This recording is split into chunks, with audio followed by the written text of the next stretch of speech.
Today we're talking Etheria Restart. I'm going to go through the website, go through past streams as well as the YouTube, and just look at all the information we have available today. This should be a good summarization and kind of a flyby or a video you can put on in the background to kind of get familiar if you're excited for the game. Make sure you didn't miss anything. This is the website, etheria.xt.com. You can register now. There's some pre-registration rewards. Until we really go in and look at the game, we won't exactly know the value of some of these currencies, but it's always good to get as much as you can in these types of games because they are going to drain you dry, which, some of us don't mind that, right? This is a little bit of the background story. Cryo Snow is chapter 1. In spring 2133, an unprecedented cold wave swept the globe, bringing relentless cryo snow and snow glow.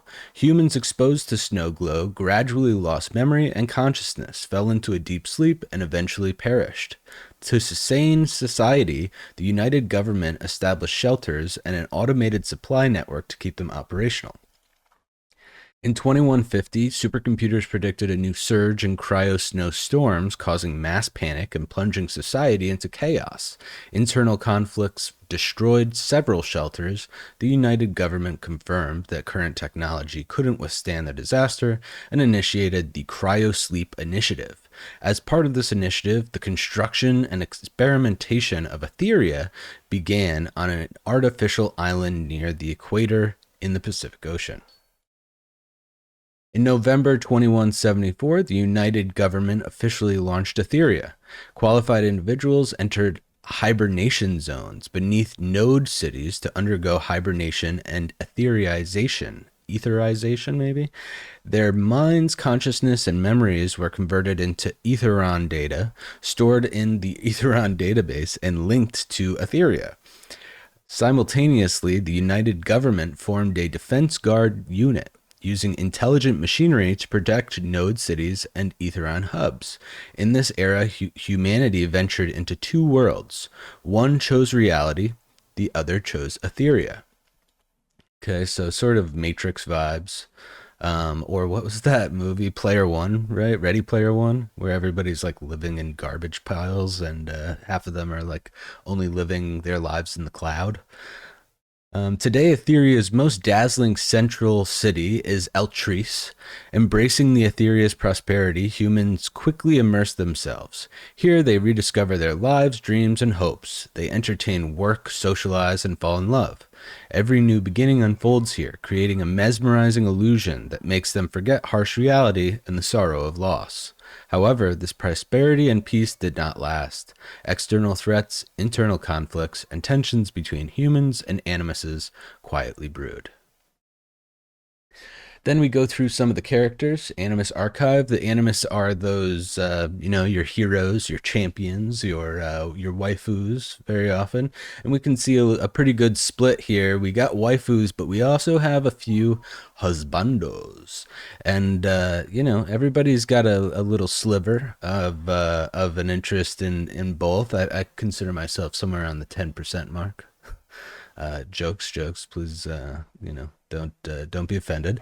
This is Sonia. We can view some details on some of these characters. A gentle, obedient, and compassionate girl. Though she looks young, she exudes a comforting aura. The only strange thing about her is that she often talks to animals.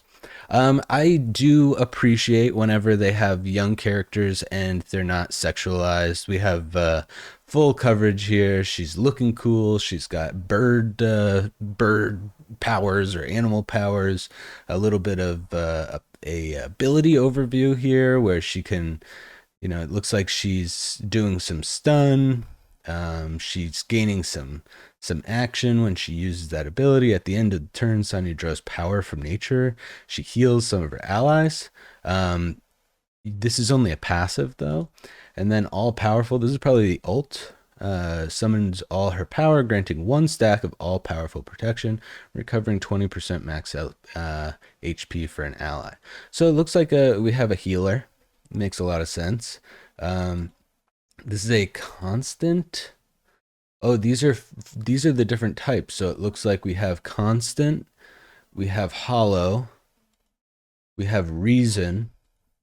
We have disorder. And we have odd. Let's go through the constant first. It looks like there are one. Oh, it looks like there's a few. Actually, no, this is going through all of them. So let's go through the constants first.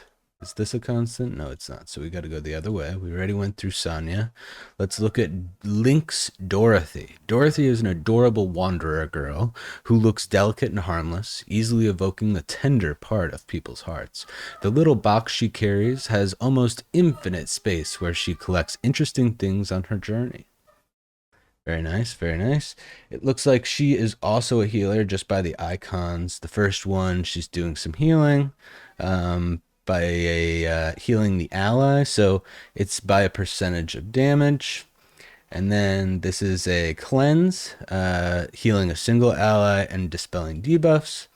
And then we have healing for big numbers, dispelling all, and granting a 2-turn casket remedy. Let's see the third one. We also have a total babe. We also have another healer. It looks like, I would guess, grants herself 1 stack of backup. Reduces the CD of an animus skill by 1 turn 5 times consecutively, each time selecting the ally unit with the longest total current skill CD. 1 stack of data stream. So this is a CD reducer. So this is kind of a buff provider. Action bar by 15% 8 times, and it's kind of random selection, so you don't get to direct this, but it makes everything happen sooner, right? And that's kind of her vibe. Very cool. She's hot, and cooldown reduction is, inevitably extremely powerful. So we're gonna go for her, of course. Blade of Verdict, Messiah. This is still a constant group, so this is, I'm assuming, buff and support. We're in the support category, although this guy's got a big sword, so maybe we can identify how these are grouped a bit better. One of the rulers behind Nightmares. After the split of Nightmares, Messiah mingled in the Fantasy Club and became its leader. He seems to be integrating his former subordinates, presumably to rebuild Nightmares. So this is like a gooner at a nightmare club. Messiah wields a giant sword and slashes twice in a diagonal cross direction, dealing 2 hits of 130% to a single enemy, 20% chance to apply 2 turns of vulnerability. So this is a debuff. Apply. Creates an energy replica of his sword, holding one in each hand. 3 hits of 90% damage to a single enemy. The final hit's damage coefficient increases by 6% of every 1% of the total missing HP. So we are getting more damage based on the amount of damage the opponent has already taken. So by percentage of missing HP. The third attack, Messiah unleashes stored energy to empower himself and strike the enemy. Then the energy transforms into a giant sword to blast all enemies, dealing 2 hits of 150% damage to all enemies, ignoring target passives and 50% of their defense, and grants himself 1 turn of invincibility. So it gives you invincibility for a turn and ignores some debuffs. This seems like a tank killer, really. You're doing more damage based on damage done, although maybe not, because this is by percentage of target missing HP, which means that it's going to be harder to take down a percentage of a target's HP, the more health that they have or the more defense that they have. But it is nice on this third attack here that they do have the ability to ignore some of the defense. So we'll see if that's kind of what it turns out to be. But I'm feeling like it definitely is. Here we have disorder. We're kind of jumping around here. I'd like to maybe look through them in order, but let's just go through the line and we'll make sure that we hit all of them instead. This is a disorder character. So just to keep track of who does what type of stuff, so we can find kind of the similarities between these. Godslayer Guns, Heinrich. To most people, Heinrich is the elusive and terrifying Reaper of EO7. No one knows he's actually Lilith's loving brother. This silent assassin seems to carry a heavy past. Even Lilith finds it hard to guess his thoughts. And here we have Farewell Shot. He fires the last bullet and hits a single target, dealing 240% damage with a 25% chance to inflict one turn confinement. So it's probably a stun or a daze or something along those lines. Has a 40% chance to dispel one buff from the target with each attack. And that's the Reaper's Gaze effect. And if the target has no buff, there is 70% chance to inflict one stack of 3-turn last words. Okay, so it seems like you've got a debuff there, and we've got a double debuff here, right? This is a inflict 1-turn confinement as a standard, remove a buff, or apply a debuff. That's pretty strong. So it's like really bad for that guy. Heinrich draws his dual pistols. This is Encore, and shoots aimlessly, dealing 180% damage to a single enemy, then a random enemy, and finally all enemies. If the target has no buff, there is a 65% chance to inflict a 2-turn anti-heal. So heal reduction based on who gets hit.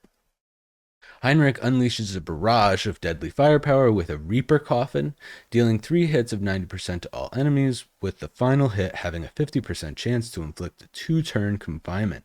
Each stack of last words on the target increases the skill's crit damage by 30%. Okay, so 3 hits of 90% to all. So this is just damage, 2-turn confinement. We're not exactly sure what confinement is. We might see some other things there. I'm assuming it's a debuff of some sort, probably damage reduction on their part. Like they can't swing as hard, right? That would remind me of like a confinement. You're kind of able to do less as output. And each stack of last words on the target increases the skill's crit damage by 30%. 30% crit damage is great. Obviously, crit percentage is kind of unknown in this case, but it might be standard across the game. We'll see. We're jumping around again to Hollow. This is Abyssal Nightmare Tiamat. Tiamat, we're going for kind of general historical, not historical, but what do you call that? Lore, just generally known lore, right?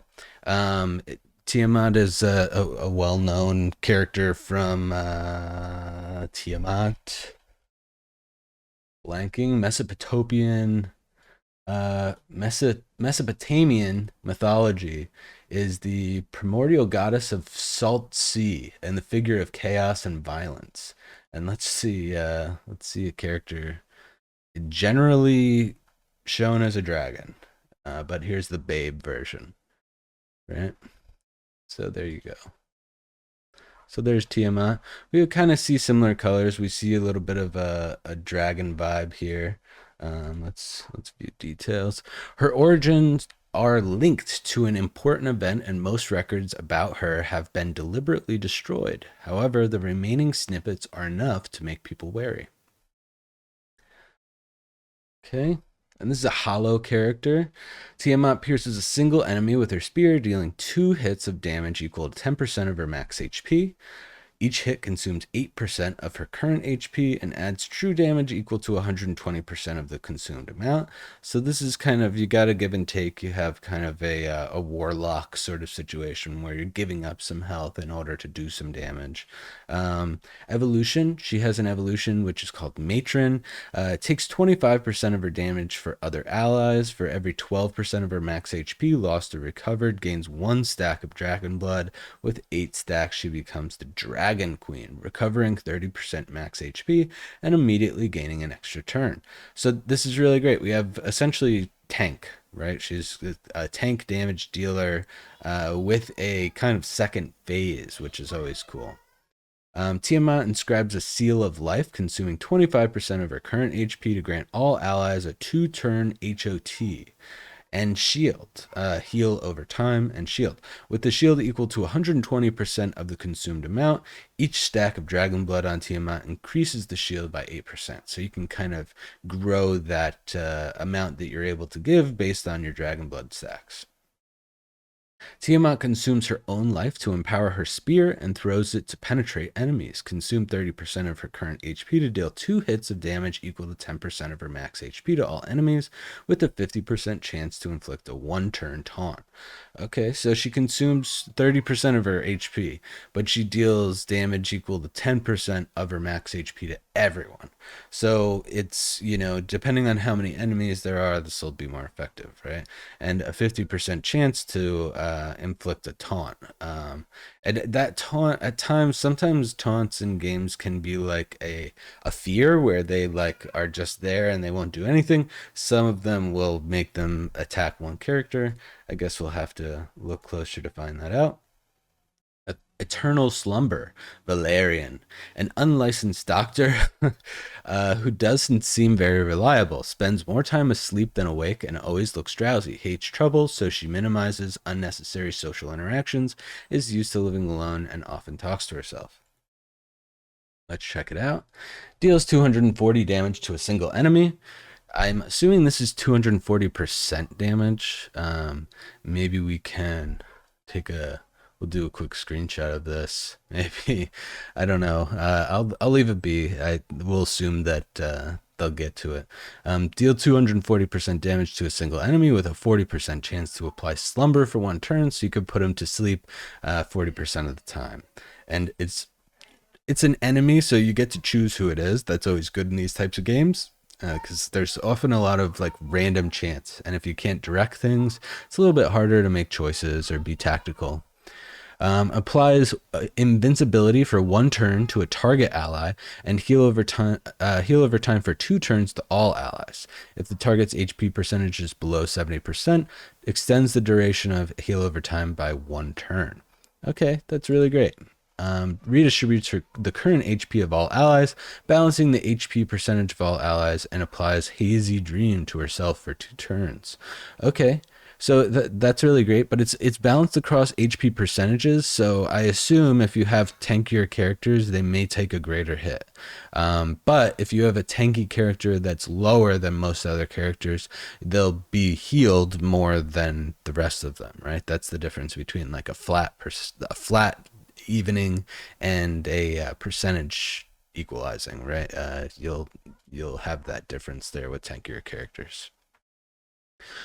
Wild Revenant Rahu, the owner of EO7 Antique Shop. So we're seeing EO7 a couple times there. It must be kind of like a brand or planet in this.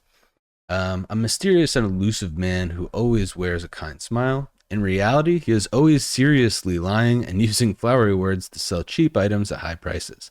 The only genuine item in the antique shop is Rahu himself. Although, I don't know if he's genuine, if he's always lying. Rahu swings his pipe and shoots a giant fireball, deals damage equal to 320% of his own defense to a single enemy, with a 50% chance to apply defense subtraction reduction for 1 turn. Okay, so a little bit of a debuff there.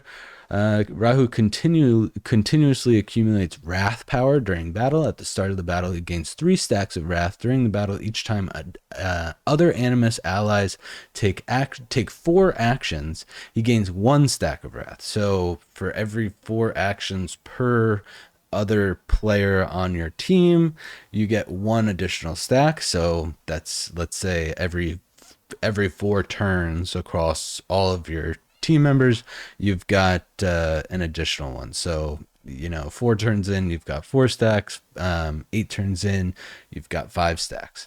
Additionally, when the other Animus allies do not use attack skills during their action turns, he has a 60% chance to gain 1 stack of wrath.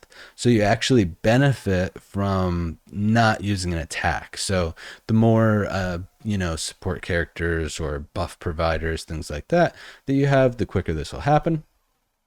And Rahu summons a flame-wreathed dragon, flame demon. It's kind of repetitive there.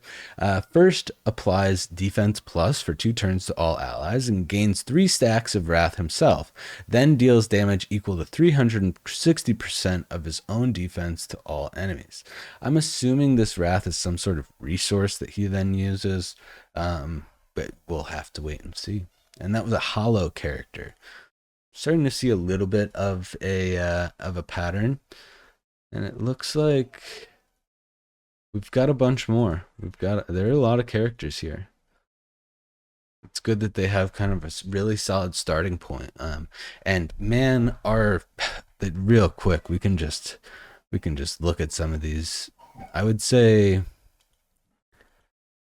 honestly, Messiah is like hot as hell, right? He's who every guy wants to look like, which is I love that. I want like the male characters to look like what I would want to look like, and I want the female characters to look like what I want my wife to look like. Doki Doki is a good example of that here, but and Ling Lao. I don't know how to pronounce it. I'm doing my best here, but we can maybe listen to some of the videos and get the proper pronunciation. Tiamat's not bad herself, a little bit of a mommy character. Valerian's kind of like a pouty alley dweller vibes. Okay, on to Flameborn Phoenix, Leon. I would say she is a major hottie as well herself. Efficient and reliable with a distant look on her beautiful face. Leon exudes a special pride, and those who know her admit she has every reason to be proud. And we can look at some of these abilities. Inferno Blade. Leon ignites the sword for a series of strikes, dealing 3 hits of 90% damage to a single enemy and recovers HP equal to 40% of the damage dealt. Inferno Blaze for each buff on Leon increases her damage result by 10% up to 5 stacks. Leon summons several small phoenixes, and this is Blazing Wings, dealing 4 hits of 160% damage to a random enemy for each buff on Leon. Summons an additional phoenix up to 3 when hitting the same target, reduces the damage by 20% up to 3 times. Okay. Leon creates, and this is some sort of ult that looks sick, actually. Leon creates flames in the shape of Phoenix, dealing 300% damage to all enemies with an 80% chance to steal 30% action from the target. And this action steal, as well as action increasing, cooldown reduction, these all seem like major factors of who's winning a battle, right? So this seems like a powerful character. Just anybody who can kind of, especially stealing action, because it's plus to you, reducing for them, right? That's fantastic. Hell Kid, this guy's looking pretty cool, but a little bit like, you know, you know, uh, I don't want to say incel. It's more like, You know in what's that Yu-Gi-Oh? Looks a little bit like Yu-Gi-Oh vibes, like kind of the kids that dress up like Yu-Gi-Oh in real life. It's a little bit giving that. Looks cool in the game though. Scarlet Iron Veil, Hellkit. Behind the Scarlet Iron Veil lies a cold conspiracy stained with blood. Once a Hydra bank manager, now the hidden architect of Libo's life. Hellkid has paved his path to power with blood-soaked crystal thorns. Okay, so that's blood-soaked crystals. Let's see this. Shadow Briar. Hellkid condenses several black spiked crystals on his shoulders and shoots them at the target, dealing 240% damage to a single enemy with 35% chance to inflict stun for 1 turn. Okay, so single target stun. When Hellkid has Shroud Barrier, the chance increases to 100%. Unassailable. Unassailable, which is his passive. When Hellkid has Shroud Barrier, 15% of the damage dealt will be added to the Shroud Barrier. And the Shroud Barrier is his ult. We can look at that one first. Hellkid enhances his link with the anima in the force field, summoning countless spikes that pierce from the sky to the ground. Deal 3 hits of 90% damage to all enemies. Grants a Shroud Barrier to all allies equal to 15% of the total damage dealt. And it sounds like that's not a time-based thing. It's more of a damage-based thing. So as long as he's under that shield, he's getting some of these benefits. Hellkid's anima materializes into a giant black spike that instantly pierces from beneath the target's feet, dealing 240% damage to all enemies with a 60% chance to inflict attack subtraction for 2 turns. When Hellkid has Shroud Barrier, damage is increased by 40%. So this seems like really important to blast that shield out, and maybe have other shields, right? I don't know if you can protect a shield with a shield, but it'd be great to like have that shield, throw a shield on top of that to protect it, and then use your other moves. And it really seems like it's a giant percentage increase in damage. You have guaranteed stun, increasing your barrier health by a percentage of the damage dealt, and then increasing the amount of damage dealt, right, with your other moves. So really, really great. And that's a reason character. Oh, I scrolled a little bit there. Let's go ahead and view the details. Okay. Phantom Hacker, Klaus. Klaus is a genius hacker from 13th High School who is rebellious and dislikes conventional life. Everything in Etheria is data to her, and by exploiting program vulnerabilities and altering data, she can do as she pleases. Okay, very cool. Let's look at the abilities here. Download. Klaus commands a drone swarm to strike, dealing 2 hits of 120% damage to a single target. The final hit has an 80% chance to inflict 1 stack of hacking progress. Okay, so it's, slowly getting towards a hack, which is probably some sort of debuff or a stun or something along those lines. 80% chance, so pretty good, but it doesn't always happen. Phantom in the Shell, Ghost in a Shell vibes for sure. Klaus deploys a force field with her drones, and the cat's phantom waves through it, dealing 220% damage to all enemies with an 80% chance to inflict 1 stack of hacking progress. So again, not certain, but pretty certain. There's also an 80% chance to steal the target's action bar and redistribute it evenly among all allies. That sounds really fantastic. Each stack of hacking progress increases the stealing amount by 10%, with hack in counting as 4 stacks.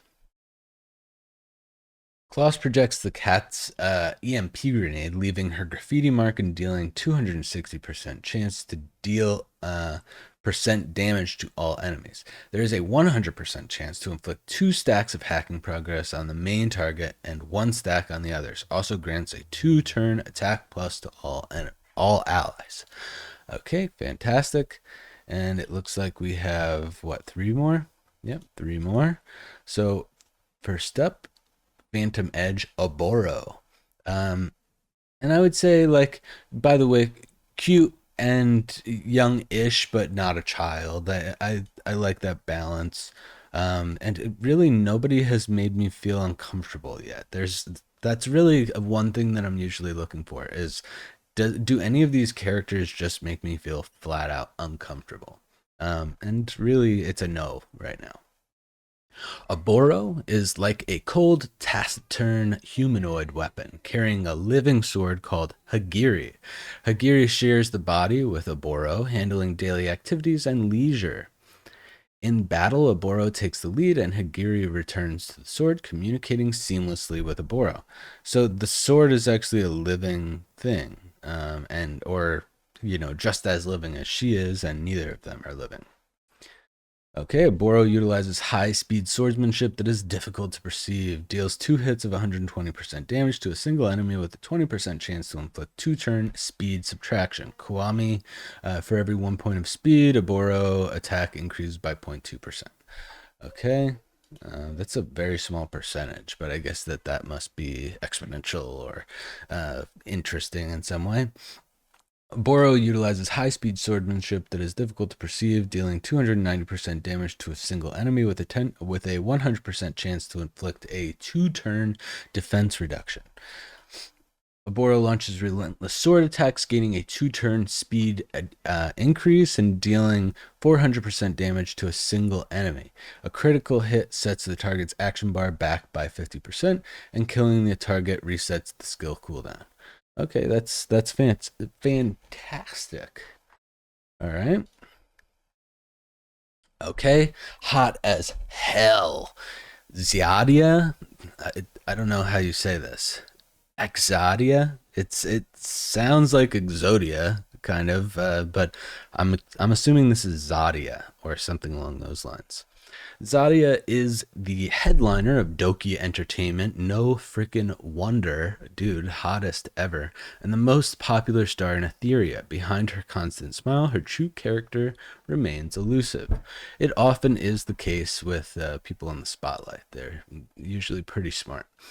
Spectral Surge. Exodia shoots her soul flames, dealing 3 hits of 90% damage to a single target with 15% chance each time to steal a buff. So she can actually take the buff that they have. That's pretty cool. And that's 15% chance each time. So you could actually potentially do that 3 times. You could steal 3 buffs if a character had 3 buffs. That'd be like the craziest, right? You get like epic 3 buff steal. Once her soul flames fully evolve, increases the chance to 80%. Okay, Soul Essence, this is her passive. For every 4 buffs Exodia gains, her Soul Flames evolve, increasing her attack by 25% up to 3 times. Zadia unleashes all of her soul flames, dealing 200% damage to all enemies with a 60% chance to inflict a 2-turn defense reduction each time her soul flame evolves, reduces the skill's current and max cooldown by 1 turn, and deals 1 additional hit of 100% damage. Okay, very cool. She's got like a little show pass here, and apparently she's a fox or something. Cantus Maris, Linglu. I think Linglu sounds right. Sometimes I see stuff like this, and I'm not sure if it's Ling Lao or Ling Luo. I'm gonna say Ling Lu though.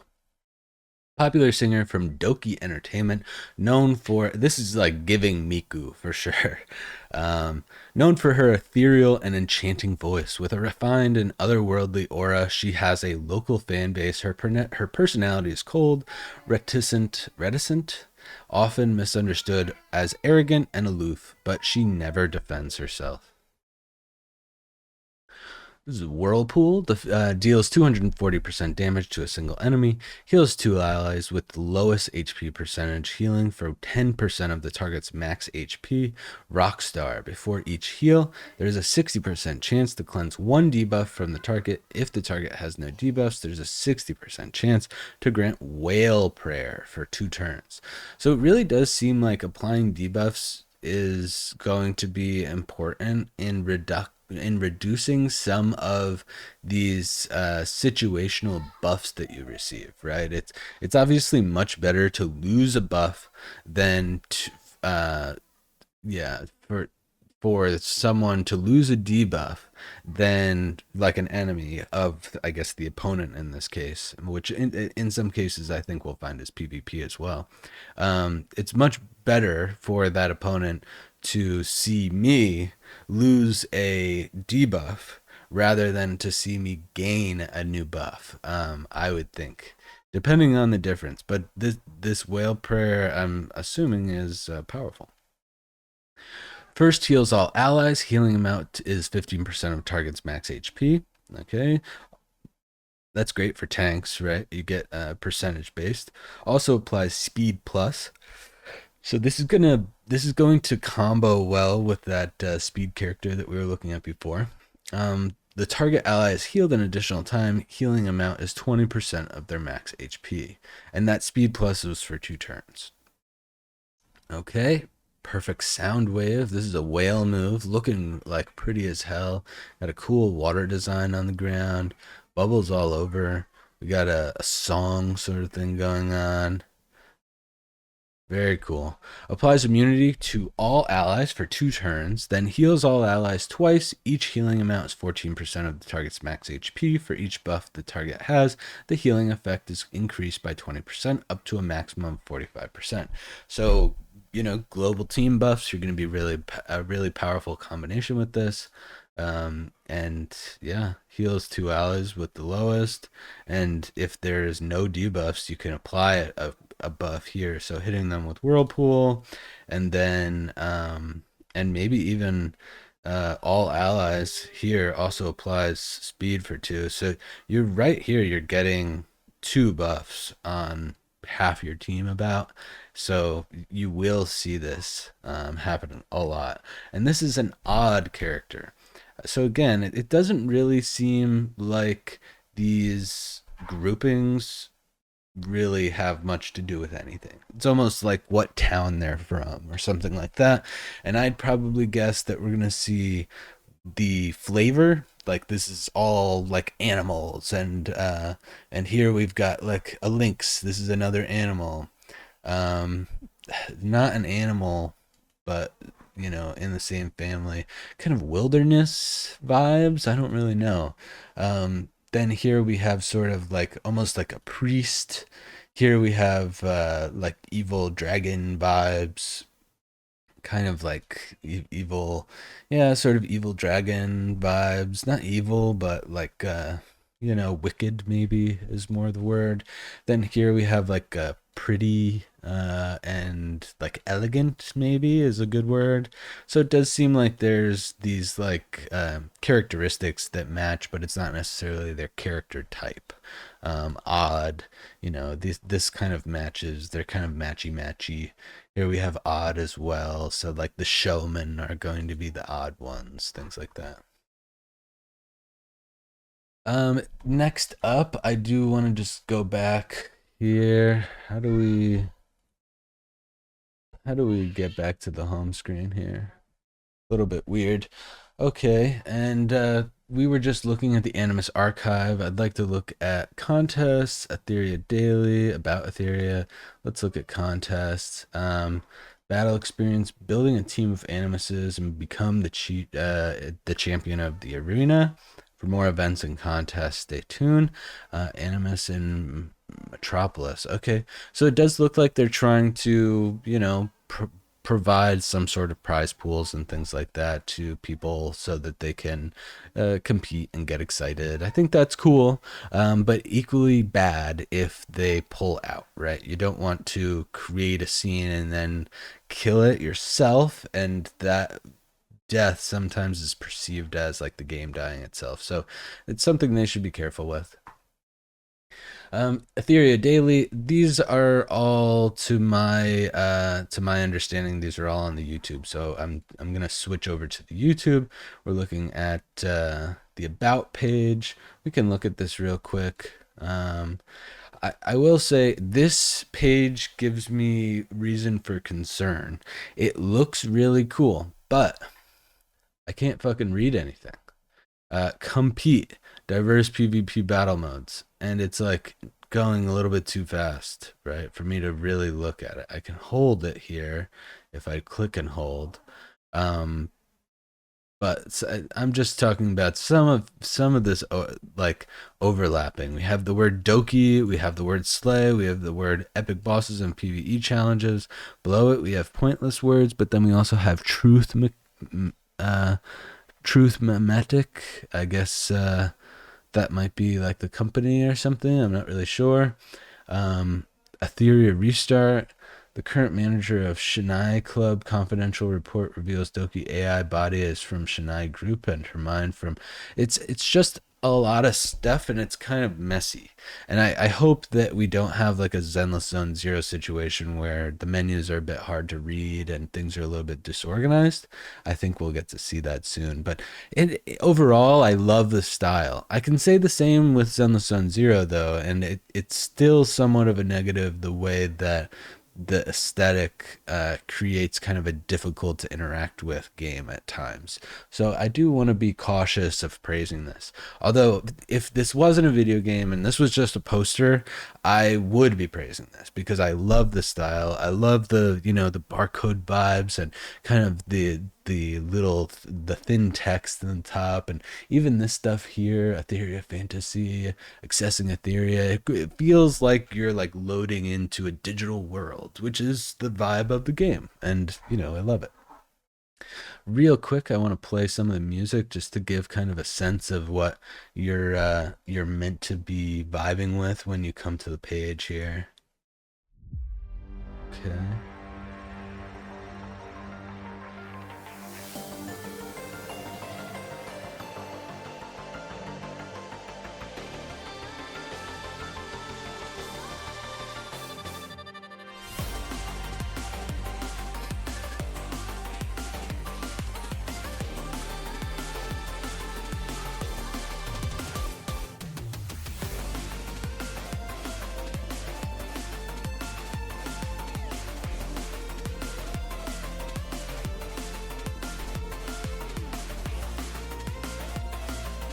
Nothing crazy, but not too aggressive. This is the type of music that you don't turn off. These types of games, so often you will turn the music off just because it's like too much. It's too in your face or too repeaty. They do have layers. They're turning one layer off slowly at a time. They're kind of letting the track like breathe, and it feels good. What do I want to click right away? You can buy currency already. Or you probably could during the alpha or beta or whatever they've done so far. It makes me a little bit worried that this link is one of the first things that's up on the website. That's all. But I guess they probably want to test it. They might want to enable you to spend during their initial releases and then get that currency back during real playtime. There are ways that this could be implemented in a way that it wouldn't be bad. So I'm not judging them here, but I would think, let's wait for top up, right? We can jump over to the videos that have the past broadcasts. Actually, let's turn this off here. Let's jump over to the past broadcasts and just look at kind of who has streamed what recently. I'm not going to click into these streams. I'm really just interested in like timelines. It looks like 7 days ago is the last broadcast that was done for the game, or the earliest broadcast that was done for the game. Global day 5. And then 7 days ago, 6 days ago, 6 days ago, 5 days ago, and it looks like potentially it was a short run beta or alpha release, right? So it's this is all fine, and just kind of a glance at what they've been doing and who's been checking it out. It looks like we have, if we look at views, we can look at who's kind of been here. Elix, but this I'm not even sure. This doesn't even look like he's playing the game. It's Timouse SS YouTube, Timo SS YouTube. Cool. Just giving you a little bit of a glimpse of who you might want to watch play the game if you're interested in checking it out on Twitch. These people apparently have access, or some of them have access, or at the very least are streaming content about the game already, which is great. And close these two, and let's look at the videos on their YouTube. We already went through some of the character overviews. I'm not going to go through the character overviews in video format right now. If you guys are interested, let me know, and we can go through all of the videos of their characters and look at that. But to start off, maybe let's look at the initial Ether link in place. Essentially a trailer for the game. This is a minute and 23 seconds, and then set to launch soon. Welcome to Etheria. Etheria restart. Dive into a virtual city together. Let's watch these three. There's an invitational. They announced a new version on the YouTube. It does look like their YouTube is a good place to stay in touch with kind of the news and what's going on. Then we have some more characters, some OST. I love the soundtrack, I probably will, add this to my playlists and stuff. I love this stuff. Restart now. Etheria restart now. Open for pre-registration. Of course, we talked about it at the beginning of the video, but if you haven't already pre-registered, go ahead and do that. We have another character. It looks like they're doing some sort of anime review, not reviews, but kind of announced trailers for characters themselves, which is very cool. Final tests. So just a lot of announcements, a lot of characters, a little bit of a gaming collab that they're doing, probably with a tech or a technology partner or development partner. Another global invitational. Ultimate highlights, and that kind of looks like it. So we're just going to watch these 3 videos and we'll call it here. So Etheria restart. Ether links in place.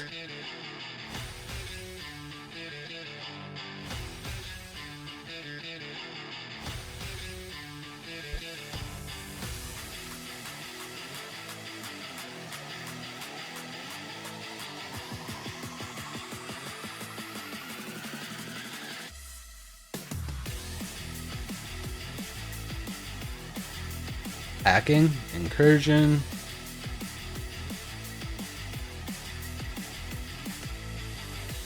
It's turn-based combat with like some exploration in terms of some of the stuff actually doesn't look that great. But this isn't what the actual game is, right? There's like movement in between turn-based combat. So you don't really expect much out of the movement portion. And we already know the characters go hard. It's cool to see them moving in their 3D form now. Legends synchronized. This guy reminds me of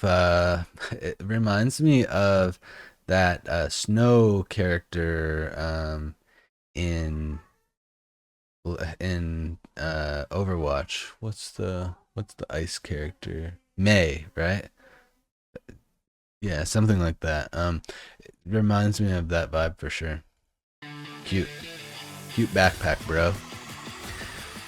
Looks good. This was the first trailer, so 2 years ago. Not a surprise that it doesn't look that great. We're gonna brush that one off quick.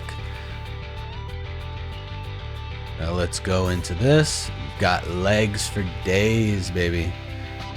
Big swords, anime intro, boobs, magic girls, demons, sky summoning hellholes.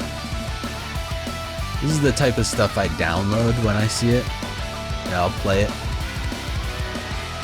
You twisted my arm, you know? Love it, love it, love it. Tokyo Game Show 2024. So this was a little bit of an announcement.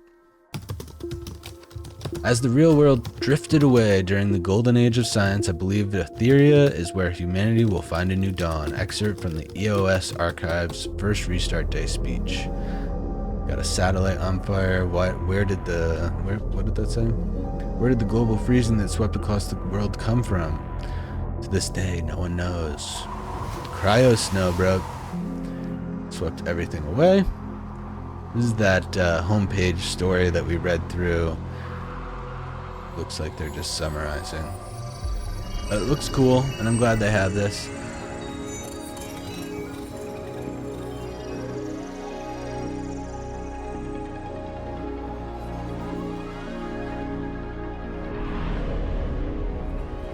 So we're reborn.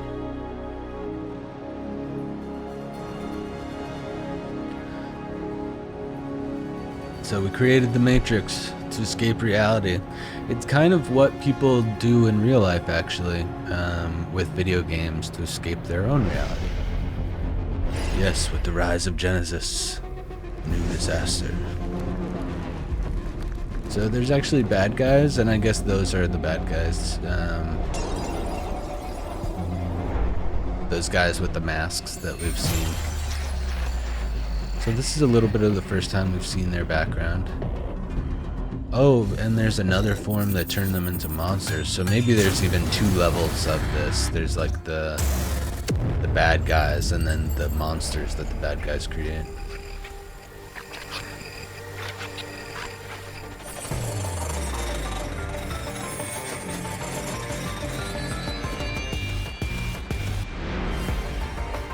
That's us, I think. A little bit of a strange art style here. Like bad 3D. But it's just, it's very stylized. It's not actually bad 3D. It's like, I just want to point it out. This looks like very isometric. Like there's like a weird lack of depth, but it is three-dimensional. I'm not really sure. The whole thing looks good. It's just an interesting style, for sure. Well, I think it is worthwhile to say that the game looks really great. I'm really excited to try it. Turn-based action. It's intense.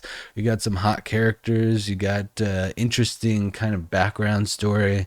They seem to be handling the game overall in a way that players would enjoy, and I've heard really good things. We didn't see it today, and maybe we'll look for it a little bit more, but I've heard really good things about things like their pity system and all sorts of like kind of more mechanical features.